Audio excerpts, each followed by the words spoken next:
All right, welcome back to the Nexus Podcast. Pankaj Goyal is my guest. He's from Safe Security. He's the Chief Operating Officer, and we're going to talk about some cyber insurance and a few other things that some CISOs are absolutely kind of immersed in today. So good to meet you. Good to meet you, Mike, and thank you for inviting me over here. Of course. So tell me a little bit about your role, your kind of day-to-day, and a little bit about what Safe Security does. Sure. So I'm the Chief Operating Officer at Safe Security. Think of Safe Security as a platform which allows or which helps the CISOs to make intelligent decisions and those decisions might be around the IT environment, around the OT environment, might be coming from third-party risk or any other areas of risk. So the simplest analogy I give is if you're flying a plane, I don't know if you're have tried this or it's on your list. If you're flying a plane, then the pilot sees like all the dashboard, his cockpit, right, basically, and what the cockpit shows is all the data and the telemetry that the pilot is receiving from inside the plane. He must be getting external weather-based telemetry or guidance from the airport and so on, right? And based on that, the pilot is able to make decisions like the flight speed, the elevation, and so on. We are trying to do the same for the CISO. So think of it as Safe is the single cockpit or a single decision-making platform for the CISOs, where we collect telemetry from the IT environment, from the OT environment, and that's where we're very excited about our partnership with Clarity and the third-party risk also, to help the CISOs make the right decisions. And most importantly, we are not stopping there. We are also going to the next level, which is being in San Francisco. You must have seen all the Waymo cars, like self-driving cars. Why don't we just not make the flying of the plane not just intelligent, but also autonomous? So that's where we are here to talk about autonomous risk management on the third-party side, where through agentic AI, we can automate the entire process end-to-end for the CISOs to drive this autonomously. That's going to make people nervous. So data is power. Power or data does, when data creates visibility, visibility does create anxiety sometimes, sure, nervousness. But I always give the example that it's better that you know the weakness or you know the gaps rather than the attacker knowing that first. True. So yes, I think it's the whole game is to make it visible, transparent, and being able to take actions. So tell me how the cybersecurity insurance providers, the brokers, et cetera, how are they involved with your platform, and kind of how does that translate to the CISO as well, obviously? Sure. So if you look at the landscape of insurance, cyber insurance, or any insurance actually, the key insurance is a data problem. So if you look at insuring your home, what the underwriters or the cyber insurance carriers, what they need is history of what has happened in that particular zip code, what has been the construction cost, what has been the historical losses, and based on that, they can project the future and they can make intelligent decisions about your premiums, your coverages, and so on. Now, cyber insurance compared to other principles or lines of insurance is relatively new. So the data is limited, and it is frustrating. It has been frustrating over the last 4 to 5 years, where the insurance industry has basically, in many ways, it is driving blind. Like they want more data, and that's where Safe comes into play, where we have been able to stitch together the different ecosystem components, from the brokers to the carriers to the customers, around making more data available, more data visible, and providing that level of transparency in the process of underwriting. So a simple example is we have partnerships with like 4 of the largest brokers in the US and internationally. These brokers are now able to go to their customers and say that, look, as a trusted advisor, I want the customer to know the gaps and know the risk and be able to actually become more secure before the insurance cycle or the discussion kicks in. We call it like the insurability angle, right? So we have partners like Marsh, for example. They go to their customers and they are able to get more visibility into their risk, and they are actually able to take actions before the insurability kicks in, before the insurance discussion kicks in, and that's a win-win for both the customer as well as the broker, because the broker wins as a trusted advisor, and that's their role essentially, right? Now, on the other hand, from a carrier perspective, like we have Mosaic Insurance, Chubb, and others who are also working with us, where the underwriters can get access to more data and they can make intelligent discussions, intelligent decisions. And the key is in insurance world is not just to identify bad risks. The key is also to identify good risks, because that's where you can drive better decisions. If you have more data about the environment, about the inside, we call it the inside out underwriting, which is trying to understand on a real-time telemetry basis, what are the gaps in your OT environment, what are the gaps in your IT environment, what are the gaps in your third-party environment, and based on that, the underwriters can make more intelligent and better decisions in terms of coverages, in terms of premiums, benefits of which ultimately flows back to the customer. So it's a win-win for everyone, and that's where we have been investing and we have been building this ecosystem over the last almost 4 years now. So you mentioned good risk, bad risk. Take me inside of that. How do you differentiate the two? Maybe examples. So I'll go back to the home insurance analogy. Think about providing an insurance quote for your home by just clicking the picture from outside, or just looking at your location. Now, it can give you some information, but very, very limited information. And that's what has been happening in the insurance industry so far for a large part of the market, where outside-in ratings or outside-in scans have been used as a proxy. They are like full of incorrect, irrelevant, and insufficient information. Okay. And so I think that's where now the second scenario is that the same home insurers is able to make decisions based on actual controls that you might have put into your house. Like, for example, you might have a working smoke alarm, working fire alarm in the system at the house. You're maintaining your house in the proper way. Your foundations are strong, and so on.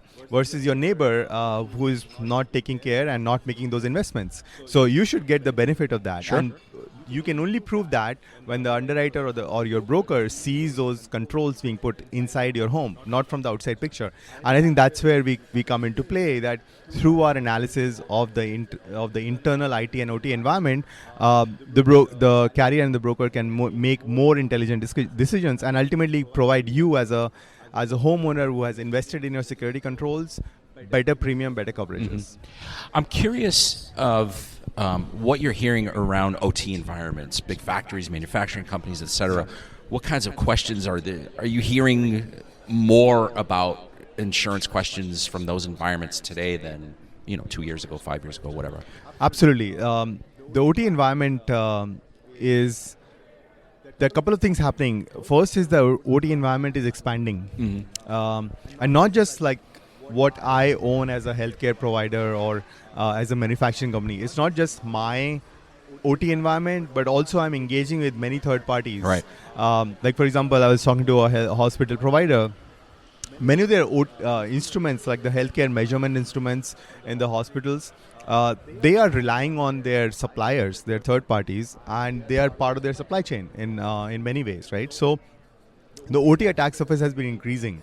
The second is that OT fundamentally has been a fragmented ecosystem, and as a result, compared to the level of investments that have gone into IT environment, OT is still lagging behind. And then third is that if you just look at the extent of damage, the easiest way I understand this is that OT is much closer to the human life compared to IT. IT is closer to the digital life, the data, but OT can cause, and we have unfortunately seen many examples where OT can cause bodily injuries, in couple of cases even human deaths, system failure, and so on. So the level of impact is much more physical, much more close to our hearts, and it creates a lot of noise, especially for mission critical systems. So as a result, like from an attacker perspective, especially if your motivation is not financial, it is beyond financial motivation, then you would OT systems will be on your radar, and I think that's where what we are seeing, and as a result, insurance companies are also trying to understand the OT environment better, because from their coverage perspective, from the risk perspective, OT might be equal or even actually contributing more to the risk that the insurance companies are underwriting. I mean, just like. I think yesterday there was an example of power outage in parts of Europe. Now, the cause is still unknown, but that's like kind of a system failure that happened due to unknown causes so far. But you can imagine, like in a country or in a company, same level of system failure can happen because of OT environments being exploited. So, and those things have happened, which have been like very unfortunately very devastating cyber attacks. So I think from an insurance company, from an insurance perspective, OT is becoming a key issue for specific verticals, and we are seeing insurance companies trying to understand that. Yeah, more. I mean the distinction is huge because with IT, traditional IT security, you're talking about confidentiality, you're talking about the integrity of the data, and one of the core things about OT is like safety. In addition to availability of systems, etc. So, to your point, it's huge. Yeah, and with the world evolving and the OT environment also evolving, think about all the AI that we are putting into the system and more automation, more robotic automation coming into play now. This risk is bound to increase further. Not to say that we should take it negatively, that like innovation should continue and that should not stop, but I think overall that's where Safe and Clarity have been partnering on how to provide that visibility to the companies themselves first, so that they can act or invest in the OT at the same level, at the same priority, like what they do internally for their IT systems. So you brought up the overall fragmentation of OT, and there's a lot of complexity. There's a lot of proprietary technologies. You're either a Siemens shop or a Rockwell shop or whatever it is. Explain those challenges, and from not just a security perspective, but just pulling data from there that's useful. I think similar kind of challenges always existed on the IT side also, if you think about it, Mike, that the IT stack is no simpler. I think OT stack is complex and proprietary, but that's where I think Clarity comes into play, where when we integrate into the Clarity system, we are able to understand the vulnerabilities, the misconfigurations from the OT environment. And Clarity has done a tremendous job in sort of creating that layer and creating that visibility for the entire landscape, which we are very excited about, because it gives us a single point of point of contact or single point of integration, and now the CISO or the CIO can actually look at, okay, it's not IT versus OT, it becomes IT and OT together, because attacks are not happening in IT and OT in a separate way, or let's say in an isolated way. Attackers might access or gain the access through your OT systems and can move into your IT systems or vice versa. Sure. And I think that's where putting the story together across IT and OT is what the customers are excited about. Are there gaps that are happening because of this complexity, security gaps? I think gaps are especially the boundary between the IT and the OT. How attackers move.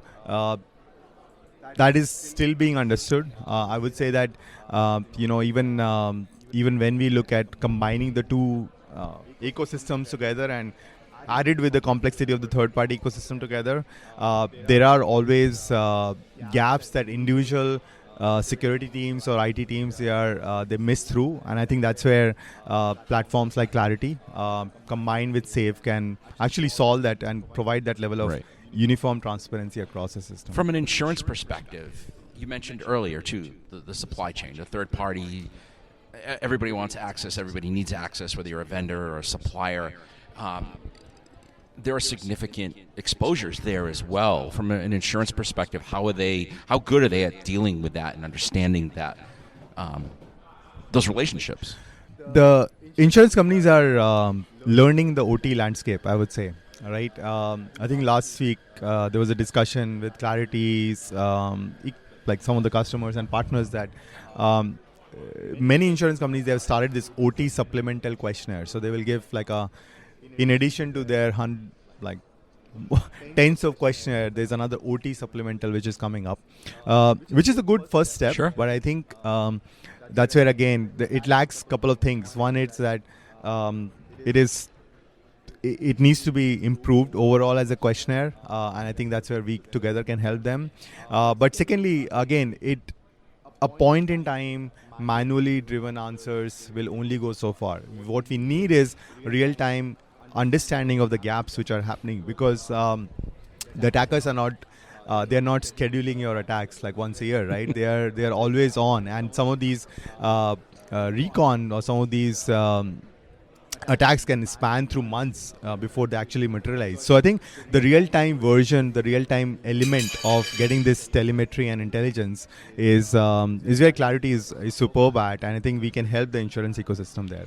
Is that whole questionnaire model becoming kind of outdated? I mean, I know they're really extensive. I've had someone from Marsh on my podcast probably about a year ago, and I forget what he said, like 250, 300 questions, and so many people and the teams are involved in kind of, going through the environment, checking off check boxes, whatever is involved. But it's a point in time kind of examination, right? And is that kind of what you guys are trying to get around? I think some of those questionnaires, especially around governance, policies, compliances, are still relevant. How I think about this is how can we free up time from that manual labor, as you said, like multiple people working to figure out the answers, and maybe at the end of the day just guessing the answer. How can we actually automate that using AI, so that we can free up time to do the more intelligent stuff, which is around real-time telemetry and actually figuring out the gaps and fixing those gaps. And our philosophy with the insurance companies also has been that the questionnaires have to be simplified, the questionnaires have to be automated, and you need like minimum, the AI has to be in the lead and the human has to be in the loop, versus the actual actioning based on real-time validation, real-time telemetry from the environment. That's where we should focus like 90% of our efforts on, and that the benefit of that is going to everyone in the ecosystem. Yeah. So I think that's where our partners are trying to move the needle. Like, okay, questionnaires we need to simplify, we need to automate, so that we can actually spend time on the actual stuff. I'm curious, the supplemental OT questionnaires that you've seen, I assume, how would you assess the quality of those? Are they asking the right questions? What kinds of questions are they looking at? And to be fair, they're making an attempt to understand the OT market. Sure. OT market. I think that's where Clarity can actually help, because you guys understand the OT landscape much better than any of them, and I think the conversations are getting started, where how do we help the insurance companies. One thing I've seen them that insurance underwriters and brokers, they are very open to learning about cyber, and I'm like their learning curve is very, very fast. So I think that we can definitely help them there. What kind of OT data is helping underwriters, et cetera, make better decisions? It's informed. Not very different from the IT. Like simple, an understanding of the vulnerabilities present, which can be exploited.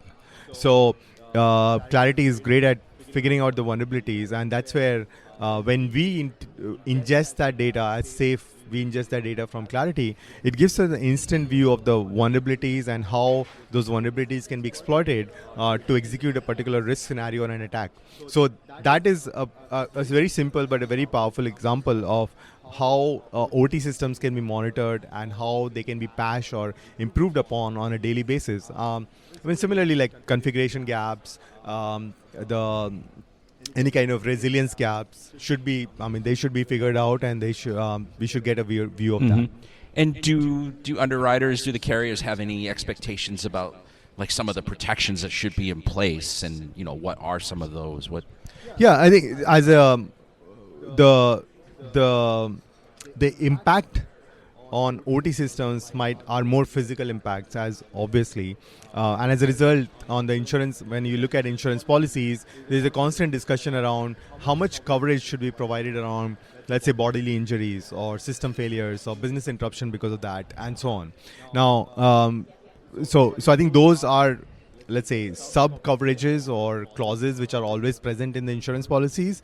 And as the ecosystem evolves, and especially for verticals like hospitals, like utility systems, like energy manufacturing companies, insurance companies are always constantly re-looking at their coverages and making sure that first they don't have any gaps and they are not providing higher or unknown coverages, and at the same time there is a full transparency between them and the customer of what is covered and what is not covered. Mm-hmm. And I'm sure a lot of companies use compensating controls in their environments as a mitigation or a stopgap. How does that fit into risk discussions? And I think the insurance companies definitely try to understand that, especially if you look at it from a pure resilience discussion perspective, right? A lot of the resilience discussion so far has been around data or IT-based resilience. But I would say that resilience is might be more complex on the OT side, because how do we expect a set of doctors and nurses to go back to their physical systems or go back to their backup systems in case one of their operating devices is attacked or doesn't work? So, and that needs a lot of training, and that needs a lot of redesigning of the processes and so on. I've seen hospitals doing a good job of figuring out those risk scenarios and sort of creating a business continuity plan or a resilience plan. But definitely a lot more thinking needs to go through the OT resilience and make it stronger. And I think insurance companies would love to understand that, they are trying to even understand how do you actually come back, or what is your response, how does your backup system work, what will be the cost of backup, how fast can you recover, and so on. Sure. So they are trying to understand that definitely. Do you anticipate insurance requirements kind of imposing themselves in OT? And what I mean is, right now, engineers or asset operators are very hesitant to patch, for example. They don't want to take down systems. It's working, don't touch it kind of thing. But do you anticipate insurance kind of changing that discussion at all?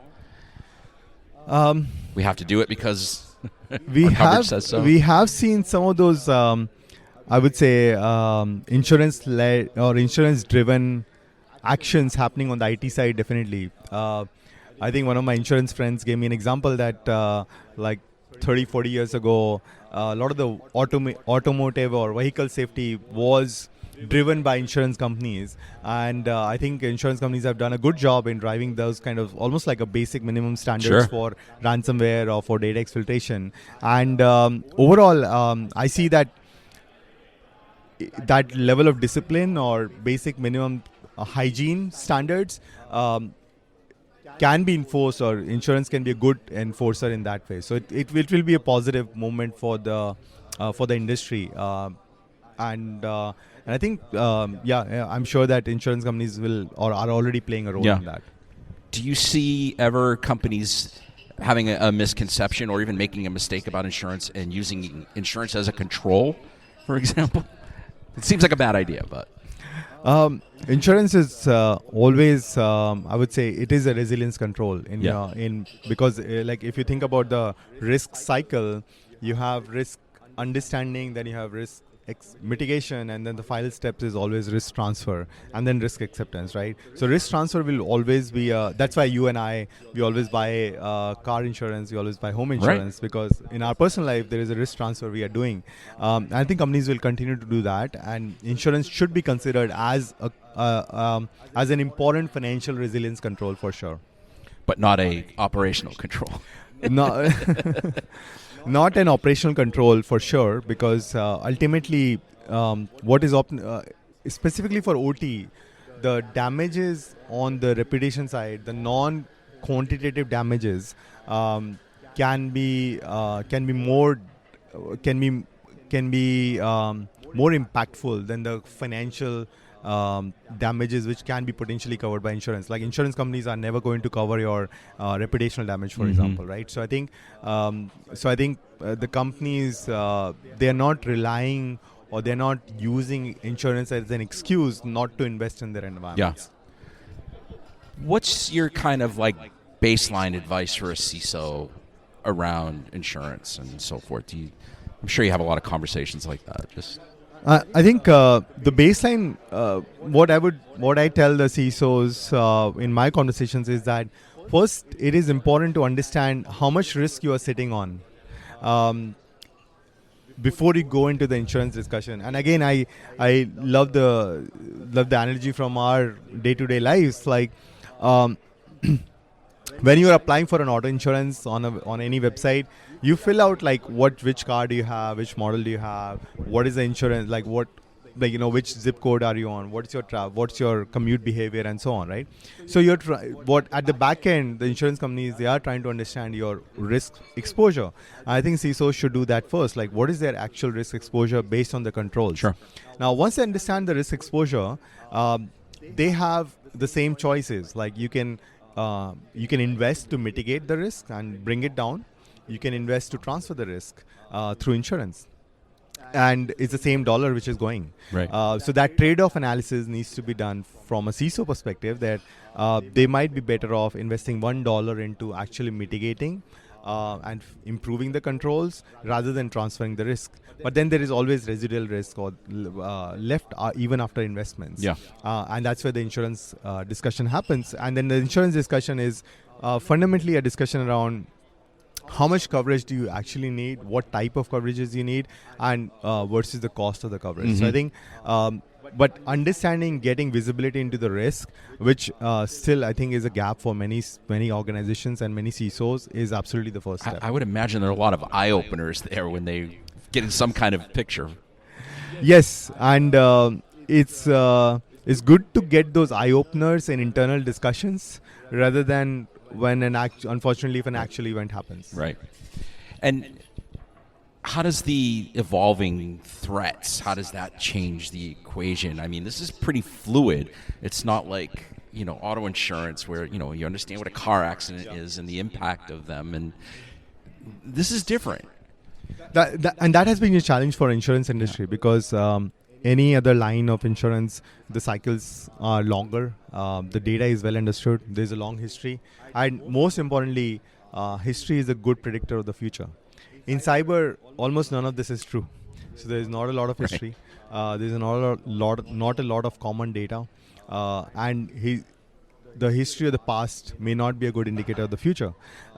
So to the credit of insurance industry, they have been actually very adapting in their cycle, in their underwriting process. They have been trying to learn and move as fast as they can.